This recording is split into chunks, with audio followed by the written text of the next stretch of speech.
નમસ્તે વિદ્યાર્થી મિત્રો, આપણે 5 પ્રકારની રચનાનો આપણે અભ્યાસ કર્યો છે. અત્યાર સુધી જે રચનાઓ છે એમાં આ 5 પ્રકારની રચનાઓમાં તમારે કેટલી વસ્તુ ઇનડાયરેક્ટ સ્પીચ જ્યારે શીખતા હોય ત્યારે કેટલું યાદ રાખવાનું. તો સૌથી પહેલી વાત, સર્વનામના ફેરફારો.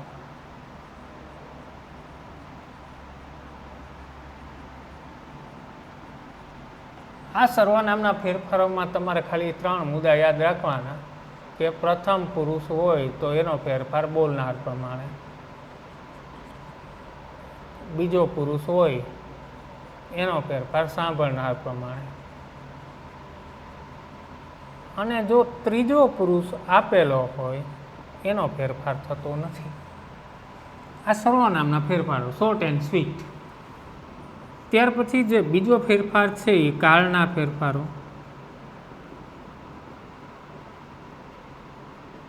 આ જે કાળના ફેરફારો છે એમાં તમારે યાદી રાખવાનું કે વર્તમાન કાળ હોય તો એનો ફેરફાર ભૂતકાળમાં, આ યાદ રાખવાનું છે. જેમ કે સાદો વર્તમાન કાળ તો સાદો ભૂતકાળ, ચાલુ વર્તમાન કાળ તો ચાલુ ભૂતકાળ, આવી રીતે યાદ રાખવાનું છે. અને સાદા ભૂતકાળની રચનાઓ હોય કે ચાલુ ભૂતકાળ હોય તો પૂર્ણની અંદર જોવાનું છે. રેડી? આ 2 મુદ્દાઓ અને સમય સૂચક શબ્દો, આ 3 ફેરફારો ખાસ તમને આવડતા હોવા જોઈએ. આટલું કમ્પ્લીટ થયા પછી જે મેં આ જે લેક્ચર છે એની પહેલાંનું જ લેક્ચર, એમાં મેં તમને 5 પ્રકારના વાક્યના પ્રકારો છે. આ 5 પ્રકારના વાક્યોના પ્રકારોનું મેં તમને કેવી રીતે ટ્રાન્સફર કરવું અને ટ્રાન્સફર કરતી વખતે કયા કયા મુદ્દાઓ તમારે ઇનડાયરેક્ટ સ્પીચમાં જ્યારે આપણે રૂપાંતર કરીએ ત્યારે કયા કયા મુદ્દાઓ આપણા માટે અગત્યના બને છે, જે 5 પ્રકારો છે એની અંદર તમારે ખાસ અગત્યના પ્રકાર હોય તો વિધાન વાક્ય, ત્યાર પછી પ્રશ્નાર્થ વાક્યો, ત્યાર પછી આજ્ઞાર્થ વાક્યો,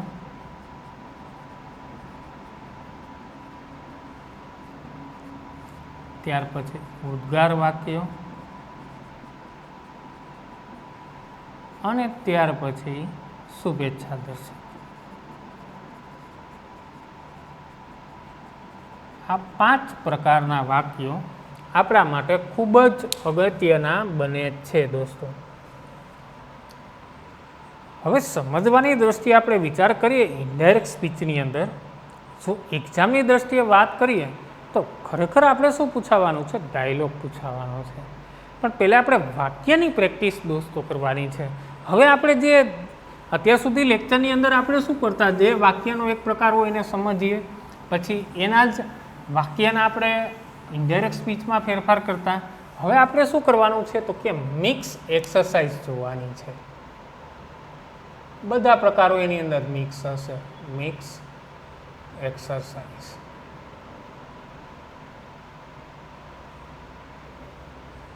એમાં જોઈએ પહેલું વાક્ય. શું કહે છે વાક્ય? I sent you message yesterday, Neetu said to Deepak. I sent you a message yesterday.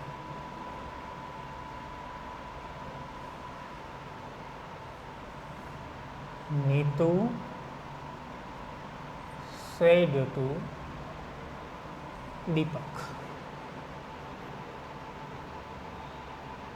આવું વાક્ય છે. Neetu said to Deepak, I sent you a message yesterday. Clear? હવે પહેલું કામ આપણે શું કરવાનું છે? બોલનાર કોણ છે? તો ઘણીવાર તમને છેતરવા માટે બોલનારને સાંભળનાર વાક્યની શરૂઆતને બદલે ક્યાં આપેલા હોય છે તો કે પાછળ આપેલા હોય છે. આપણે મૂંઝાવાનું નથી. ચાહે આગળ હોય, પાછળ હોય, ગમે ત્યાં હોય. ઇન્વર્ટેડ કોમામાં જે ભાગ છે એ આપણો રિપોર્ટેડ સ્પીચનો ભાગ છે. બોલનાર જે કંઈ પણ કથન બોલે છે એ ત્યાં છે. તો સૌથી પહેલાં બોલનાર કોણ છે તો કે નીતુ. કેવું વાક્ય બોલે છે? તો કે વિધાન છે, તો વિધાન વાક્યનું રિપોર્ટિંગ વર્બ શું લેવાનું છે? તો કે ટોલ્ડ. સાંભળનાર કોણ છે? તો કે દીપક. વિધાન વાક્યનું સંયોજક શું વપરાશે? તો કે ધેટ. આ ક્લિયર. હવે જે રિપોર્ટેડ સ્પીચના ફેરફારો આઈ છે, આઈ કેટલા પુરુષ છે? તો કે પ્રથમ પુરુષ છે. પ્રથમ પુરુષનો ફેરફાર કોના પ્રમાણે થાય? તો કે બોલનાર પ્રમાણે. બોલનાર કોણ છે? તો કે નીતુ છે. તો આઈ પહેલી વિભક્તિ છે, તો નીતુની કઈ થશે? સી. આઈ સેન્ટ. કાળ કયો છે? તો કે V2. V2 યાની કયો કાળ? તો કે સાદો ભૂતકાળ. તો સાદા ભૂતકાળનો શેમાં લઈ જવાનો? તો કે પૂર્ણ ભૂતકાળમાં લઈ જવાનો છે. પૂર્ણ ભૂતકાળ એટલે શું? તો કે હેડ વત્તા V3. સાદો ભૂતકાળ એટલે ખાલી V2, એને આપણે શેમાં લેવાનો છે? હેડ વત્તા V3. એટલે સી હેડ સેન્ટનું સેન્ટ. યુનો ફેરફાર સમજવાનું છે દોસ્તો. કર્મના સ્થાને યુ છે. યુ બીજી વિભક્તિ, કારણ કે યુની પહેલી અને બીજી બે વિભક્તિ સેમ છે. જો you, you, your, your, yours ને યોર સેલ્ફ, આ વિભક્તિ છે એની, આ બીજી વિભક્તિ, જેને આપણે કર્મ વિભક્તિ કહીએ. તો સાંભળનાર દીપક છે, તો એની બીજી કઈ થશે? તો કે હિમ. She had sent him a message. yesterday નો ફેરફાર આપણા સમય સૂચક શબ્દો મુજબ શું થાય છે? તો કે the previous day.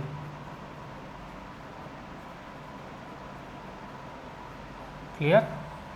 Step by step તમે હાલ્યા જાઓ એટલે ક્યાંય તમને કોઈ જાતની કાંઈ પણ પ્રકારની સમસ્યા રહેશે નહીં. પણ આપણા નિયમ મુજબ હાલવાનું છે કે સૌથી પહેલાં વાક્યનો પ્રકાર જોવાનો છે. વાક્યનો પ્રકાર જોયા પછી આપણે શું કરવાનું છે? તો કે રિપોર્ટિંગ વર્બ શું આવે છે, એનું સંયોજક શું આવે છે, પછી રિપોર્ટેડ સ્પીચના નિયમ મુજબ ત્રણેય કોઠાના ફેરફાર લગાડો. સર્વનામનો ફેરફાર, કાળનો ફેરફાર ને સમય સૂચક શબ્દોનો ફેરફાર. જોઈએ બીજું વાક્ય.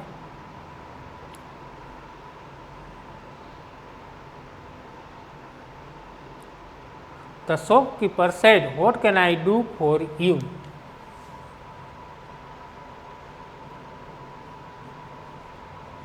The shopkeeper said,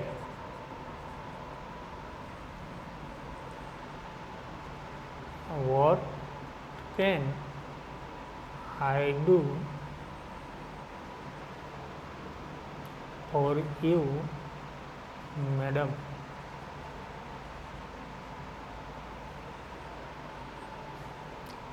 હવે જો જે પહેલું વાક્ય હતું એ વિધાન હતું. હવે જે બીજું વાક્ય છે એ the shopkeeper said what can I do for you madam. કેવું વાક્ય છે? પ્રશ્નાર્થ છે. બોલનાર આપણને ખબર છે કોણ છે? શોપકીપર છે. સાંભળનાર ક્યાં? અહીંયા તો નથી. આ રહ્યું કોને કહે છે? મેડમને કહે છે. Vote can I do for you, તમારા માટે હું શું કરી શકું? નિયમ મુજબ આપણે ફેરફાર કરીએ. બોલનાર કોણ છે? તો કે ધ શોપકીપર.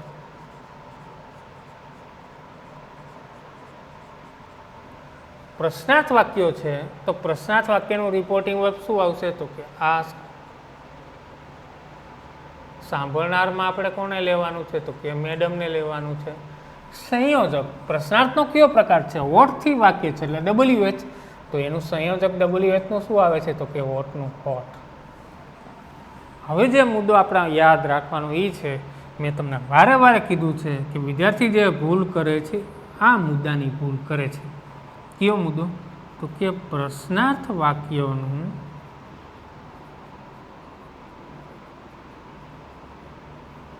ઇનડાયરેક્ટ સ્પીચમાં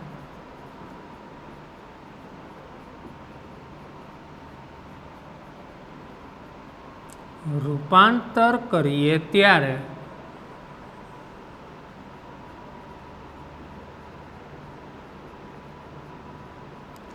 તે વાક્ય કેવું બની જાય છે? વિધાન બની જાય છે. કેવું બની જાય છે? વિધાન. આ વાક્યને વિધાન બનાવવા પહેલું સ્થાન કર્તા ક્રિયાપદ આ રીતનો ક્રમ થશે. કર્તા ક્રિયાપદનું. તો આપણે હવે સંયોજક પછી વિધાન બનાવવાનું થશે. એટલે આઈ છે, શોપકીપર છે, તો એના મુજબ આપણે હી. કેનનો ફેરફાર શું કરીએ? કુડ. હી કુડ ડુનું ડુ, ફોરનું ફોર. ઈનો ફેરફાર મેડમ મુજબ, સાંભળનાર મુજબ કર્મ વિભક્તિ છે, એટલે હર. હવે અહીંયા તમે એક વિશેષતા જરૂરથી લખી શકો. એ વિશેષતા એ છે કે પ્રશ્નાર્થ વાક્યનો ભાવાર્થ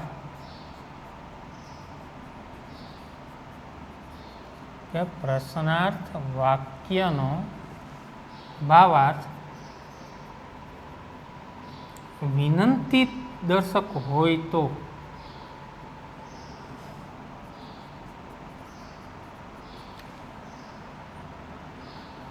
તે વાક્યનું ઇનડાયરેક્ટ સ્પીચમાં રૂપાંતર કરીએ ત્યારે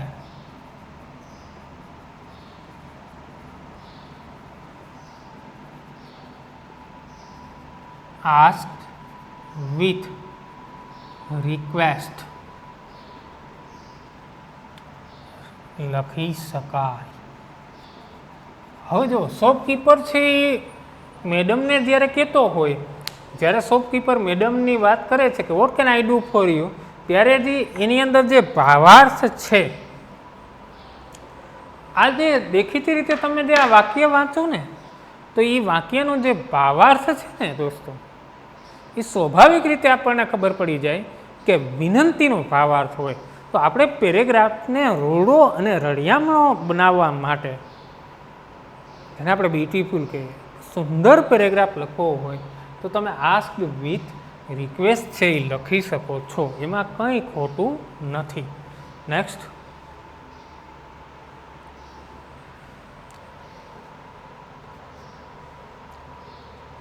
let me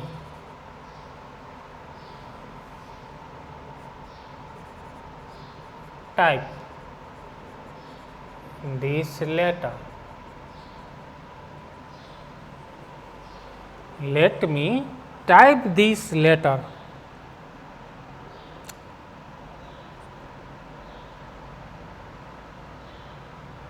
I said to the manager. I said to the manager.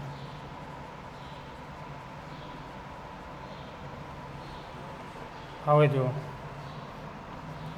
પહેલું વાક્ય આપણે વિધાન જોયું, બીજું વાક્ય આપણે પ્રશ્નાર્થ જોયું, અને ત્રીજું વાક્ય છે એ આપણે કયું જોઈ રહ્યા છીએ? તો કે લેટ વાળું. બોલનાર સાંભળનાર ગોતો. સૌથી પહેલું કામ આપણે શું કરવાનું છે? તો કે બોલનાર અને સાંભળનાર ગોતવાના છે. બોલનાર કોણ છે? આઈ છે. સાંભળનાર ધ મેનેજર છે. હવે લેટ વાળો પ્રકાર છે. સૌથી પહેલાં બોલનાર આઈ. લેટવાળા પ્રકારનું રિપોર્ટિંગ વર્બ શું આવે? તો કે રિક્વેસ્ટેડ, આસ્કેડ, ટોલ્ડ. આઈ રિક્વેસ્ટેડ. સાંભળનાર કોણ છે? તો કે ધ મેનેજર. લેટવાળા વાક્યનું સંયોજક શું આવે? તો કે આજ્ઞાર્થ વાક્યની માફક. જો વાક્ય હકાર તો ટુ, જો વાક્ય નકાર તો નોટ ટુ. વાક્ય કેવું છે? હકાર છે માટે ટુ. આ રચના આપણી કોમન છે. ફરી પાછી એક વસ્તુ યાદ કરાવી દઉં. ઇનડાયરેક્ટ સ્પીચની રચના હંમેશા આવી જ થશે. બોલનાર, પછી રિપોર્ટિંગ વર્બ,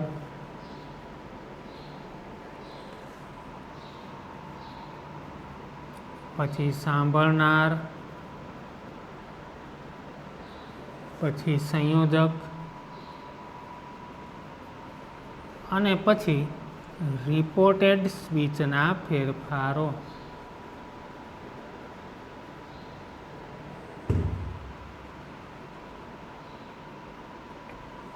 આ મુજબ જ રચના આપણે યાદ રાખવા. ઘણી વાર સાંભળનાર ના પણ હોય તો આગળ વધી જવાનું છે આપણે. તો આપણે જો બોલનાર આઈ, રિપોર્ટિંગ વર્બ રિક્વેસ્ટેડ, સાંભળનાર ધ મેનેજર, ટુ વાળું સંયોજક છે. હવે લેટની રચના છે ટુ, લેટનું લેટ. મીનો ફેરફાર શું થશે? બોલનાર આઈ છે, મી છે, તો મીનું મી. ટાઈપનું ટાઈપ. ધીસનું ધેટ અને લેટરનું લેટર. આ લેટ અને આજ્ઞાર્થ વાક્યમાં તમને એક મોટો ફાયદો એ છે, કાળની બહુ ઝંઝટ નહીં રહે. આ એક મોટો ફાયદો છે આ વાક્યના પ્રકાર જો પૂછાય તો એક્ઝામની અંદર. નેક્સ્ટ વાક્ય નંબર 4 જોઈએ. Sunil said to Sunita. Sunil said to Sunita.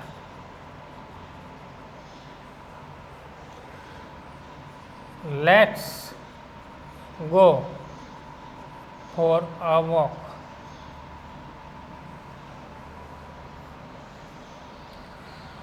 બોલનાર સાંભળનાર આપણને ખબર છે. બોલનાર કોણ છે? સીધું સાદું વાક્ય છે, સુનિલ છે. સાંભળનાર સુનિતા છે. વાક્યનો પ્રકાર લેટ્સ છે. હવે આપણને તરત એ લાઈટ થવી જોઈએ કે લેટ્સ વાળા પ્રકારનું રિપોર્ટિંગ વર્બ શું આવે અને સંયોજક શું આવે. આપણા માટે આ અગત્યની વસ્તુ બને છે. તો જોઈએ બોલનાર કોણ છે? તો કે સુનિલ. લેટ્સ વાળો પ્રકાર છે એટલે પ્રપોઝ ટુ અથવા સજેસ્ટેડ ટુ. સાંભળનાર છે સુનિતા. સંયોજક ધેટ. હવે જે આપણે ભૂલાઈ જાય છે, વિદ્યાર્થીઓ જે ભૂલ કરે છે આ કરે છે કે લેટ્સ હોય અથવા તો લેટ અસ હોય. આ જે અસ વિભક્તિ છે, આ વિભક્તિ કઈ છે? તો કે કર્મ. આનું ઇનડાયરેક્ટ સ્પીચમાં રૂપાંતર કરીએ એટલે કઈ વિભક્તિ બનાવવાની છે? તો કે કર્તા. આ વાક્ય પ્રકારની અંદર એક મુદ્દો મેં તમને બરાબર યાદ ને ગોખવાનું કીધું હતું કે જો સાંભળનાર ત્રીજો પુરુષ એક વચન હોય, આંખું વીંચીને તમારે શું ટોકવાનું છે? ધે શુડ લખી જ નાખવાનું. They should go for a walk. બસ છે ઇઝી, કંઈ અઘરું છે નહીં. તમારે નીતિ નિયમ મુજબ હાલવું પડે. આપણા જે રૂલ્સ છે, આપણા જે નિયમો આપણે શીખ્યા છીએ એ નિયમ મુજબ તમે ચાલી જાઓ, કોઈ જાતની સમસ્યા તમારે રહે નહીં. નેક્સ્ટ આગળનું વાક્ય જોઈએ. લેટવાળું આવી ગયું. લેટ્સવાળું વાક્યનો પ્રકાર આવી ગયો. The officer said, release the prisoner.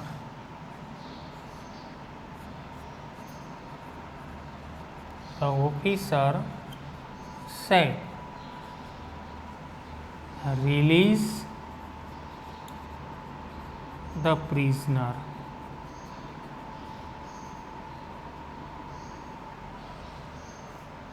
આવું વાક્ય છે. ઓફિસરે શું કહે છે કે રિલીઝ ધ પ્રિઝનર. પ્રિઝનર મતલબ શું થાય? કેદી. કેદીને શું કરવાનું છે? છૂટો કાઢવાનો છે. હવે વાક્યની શરૂઆત ક્યાંથી થઈ? તો કે ક્રિયાપદથી.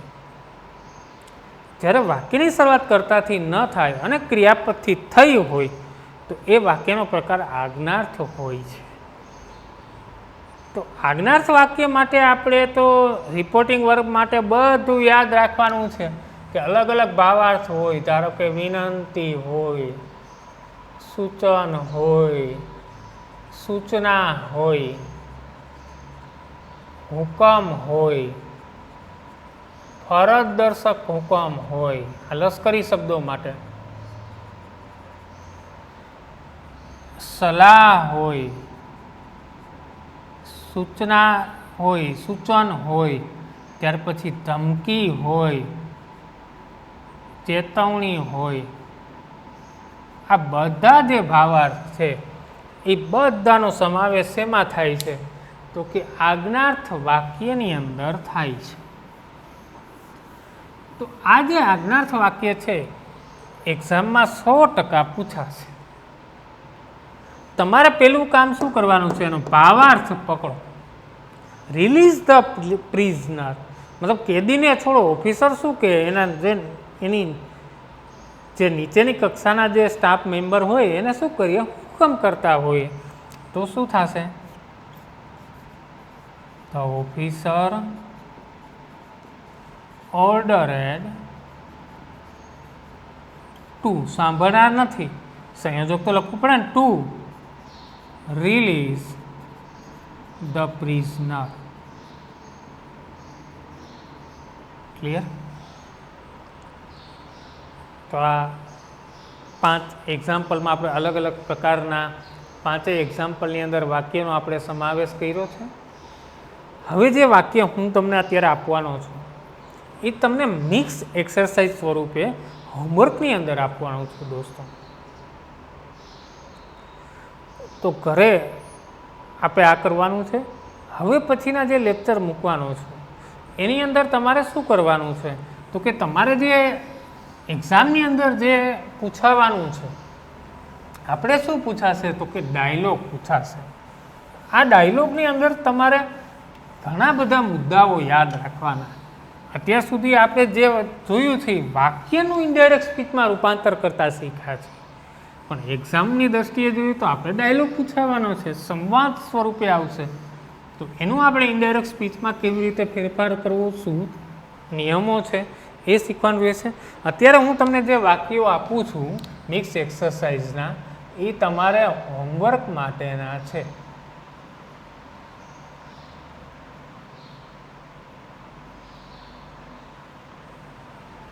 વાક્ય નંબર 1. કેવલ said to પ્રિયંક. કેવલ said to Priyank.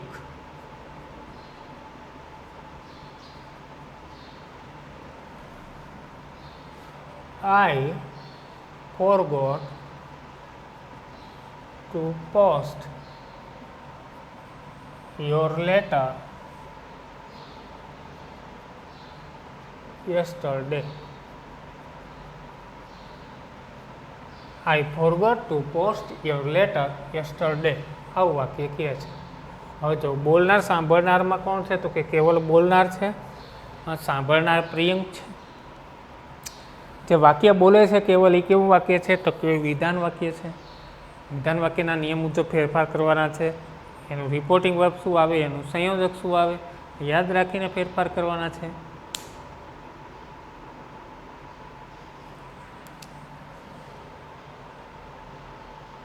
Let me finish this painting. Let me finish this painting. Babita said the mother.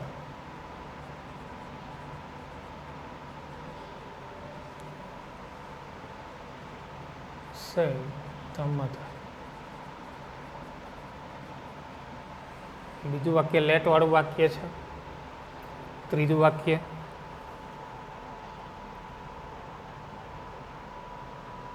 તો ક્લાસ ટીચર સેડ દીપક. તો ક્લાસ ટીચર સેડ દીપક.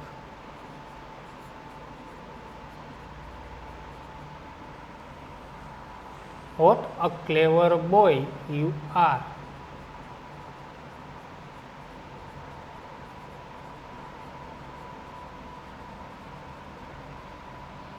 ત્રીજું જે વાક્ય છે એ વોટથી શરૂ થયું છે, પ્રશ્નાર્થ નથી, પણ કેવું છે, ઉદ્ગાર છે. ખાસ ધ્યાન રાખવાનું, વોટ જોઈને ઉતાવળ નહીં કરવાની કે પ્રશ્નાર્થ સમજી અને લખવાનું સીધું નથી. વોટવાળું વાક્ય છે અને પાછળ શેનું ચિહ્ન છે, ઉદ્ગાર ચિહ્ન છે દોસ્તો. આ ખાસ ધ્યાનમાં રાખવાનું છે. ત્યાર પછી The beggar said to me.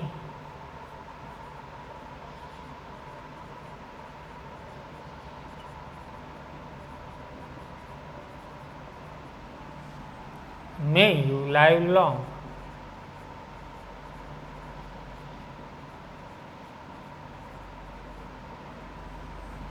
ભિખારીએ મને કહ્યું ખૂબ લાંબુ આયુષ્ય જીવો.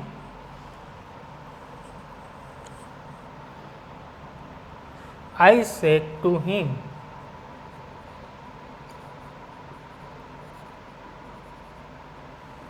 How lucky you R.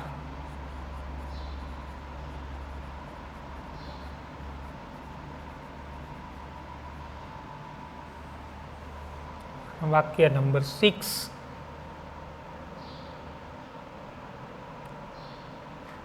Mrs Brown asked the clerk.